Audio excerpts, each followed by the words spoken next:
பாத்திரம் நான், எதற்கும் உதவாதவன். ஒரு குழைந்த பாத்திரம் நான், எவரும் விரும்பாதவன். குயவன் கையில் இசையும் களிமண் போல, குயவன் கையில் இசையும் களிமண் போல. ஆண்டவராகிய இயேசு கிறிஸ்துவின் இனிய நாமத்தில் நல்வாழ்த்துதலையும் வணக்கத்தையும் தெரிவித்துக் கொள்கிறேன். காலைதோறும் கர்த்தருடைய வார்த்தை என்ற தலைப்பில் நாம் வேத வசனங்களை தியானித்து வருகிறோம். இன்றைக்கு தியானத்திற்கு நாம் எடுத்துக்கொண்ட வேத வசனம் வெளிப்படுத்தின விசேஷம் 4ஆம் அதிகாரம் 11ஆம் வசனம். நீரே சகலத்தையும் சிருஷ்டித்தீர், உம்முடைய சித்தத்தினாலே அவைகள் உண்டாயிருக்கிறவைகளும் சிருஷ்டிக்கப்பட்டவைகளுமாயிருக்கிறது.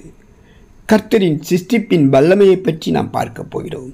சிருஷ்டிப்பின் வல்லமை என்பது தேவனுடைய ஆற்றல் மற்றும் படைக்கும் திறனாகும்.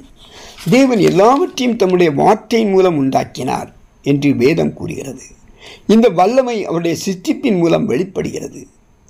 ஏதும் இல்லாத நிலையிலிருந்து எல்லாவற்றையும் உருவாக்கியவர் நம் கர்த்தர். அவருடைய சிருஷ்டிப்பின் வல்லமை இன்றைக்கும் நிலைத்திருக்கிறது. மேலும் அவருடைய படைப்புகள் யாவற்றையும் இன்றும் பராமரிக்கிறவருமாயிருக்கிறார். சிருஷ்டிப்பின் வல்லமை வரம்பற்றது, அதை அளவிட முடியாதது.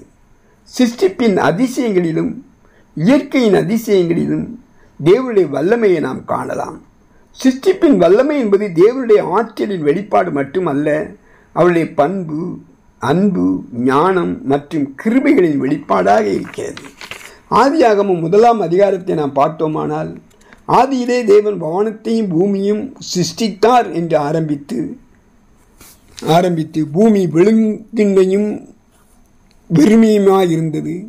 இந்த பூமியை விழுங்குபடுத்தி வெளிச்சம் உண்டாக்கி புற்களையும் பூண்டுகளையும் முளைப்பிக்கச் செய்து பறக்கும் பறவைகள், நீர்வாழும் ஜீவ ஜந்துக்கள், மகா மச்சங்கள், சகலவிதமான பட்சிகள், காட்டு மிருகங்கள், நாட்டு மிருகங்கள் எல்லாவற்றையும் சிருஷ்டித்து இறுதியாக தமது சாயலின்படி மனிதனையும் களிமண்ணினால் உருவாக்கி தன்னுடைய ஜீவ சுவாசத்தை கொடுத்து தாம் உண்டாக்கின எல்லாவற்றையும் பார்த்து நல்லது என்று கண்டார் என்று எழுதப்பட்டுள்ளது.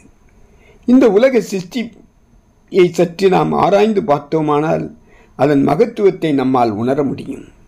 எவ்வளவு வேறுபாடுகள், கண்ணுக்கு புலப்படாத கிருமிகள், நிறங்கள், குணங்கள், இது அவருடைய சர்வ வல்லமையை காட்டுகிறது. சூரியனின் மகிமை வேறே, சந்திரனின் மகிமை வேறே, நட்சத்திரங்களுக்கு நட்சத்திரங்கள் மகிமை வேறு, நட்சத்திரத்துக்கு நட்சத்திரம் விசேஷித்திருக்கிறது. சிருஷ்டிப்பில் உள்ள வேறுபாடுகள் போல மனிதர்களுக்குள்ளும் ஏற்றத்தாழ்வுகள் இருக்கிறது. கர்த்தர் நம்முடைய சிருஷ்டிகராய் இருக்கிறபடியால், தேவ சாயலில் நாம் சிருஷ்டிக்கப்பட்டபடியினாலும் நம்மேலும் கர்த்தர் கரிசனை உள்ளவராய் இருக்கிறார். இந்த சிருஷ்டிப்பின் வல்லமையை யோபுவின் புஸ்தகம் 26ஆம் அதிகாரம் 7 முதல் 14 வரை நாம் காண முடியும். வேதம் சொல்கிறது, ஏசாயா 43:1, இப்போதும் யாக்கோபே உன்னை சிருஷ்டித்தவரும் இஸ்ரவேலே உன்னை உருவாக்கினவரும் ஆகிய கர்த்தர் சொல்லுகிறதாவது, பயப்படாதே, உன்னை மீட்டுக் கொண்டேன், உன்னை பேர் சொல்லி அழைத்தேன், நீ என்னுடையவன். இப்படிப்பட்ட தேவனின் மகிமையும் மகத்துவத்தையும் உள்ள தேவன் நம்முடைய தேவன். மேலும் ஏசாயா 54ஆம் அதிகாரம் 5ஆம் வசனத்திலே, உன் சிருஷ்டிகரே உன் நாயகர், சேனைகளின் கர்த்தர் என்பது அவருடைய நாமம், இஸ்ரவேலின் பரிசுத்தர் உன் மீட்பர், அவர் சர்வ பூமியின் தேவன் எண்ணப்படுவார் என்று எழுதப்பட்டுள்ளதை நாம் பார்க்கிறோம். அப்போஸ்தலனாகிய பவுல் கொரிந்து சபைக்கு எழுதும் பொழுது 2 கொரிந்தியர் 5ஆம் அதிகாரம் 17ஆம் வசனத்திலே இவ்வாறாக எழுதியிருக்கிறார், இப்படி இருக்க ஒருவன் கிறிஸ்துவுக்குள் இருந்தால் புது சிருஷ்டியாகிறான், பழையவைகள் ஒளிந்து போயின, எல்லாம் புதிதாயின என்று. தேவ பிள்ளைகளே, சிருஷ்டிகள் யாவும் கர்த்தரை துதிக்கின்றன. நீங்களும் துதிப்பீர்களா? தேவ பிள்ளைகளே, அந்த சிருஷ்டி கர்த்தர் இன்றைக்கும் உங்கள் வாழ்க்கையில் அற்புதமான அதிசயமான காரியங்களை சிருஷ்டிக்க கிருபை உள்ளவராயிருக்கிறார் என்பதை மறந்துவிட வேண்டாம். ஆமென்.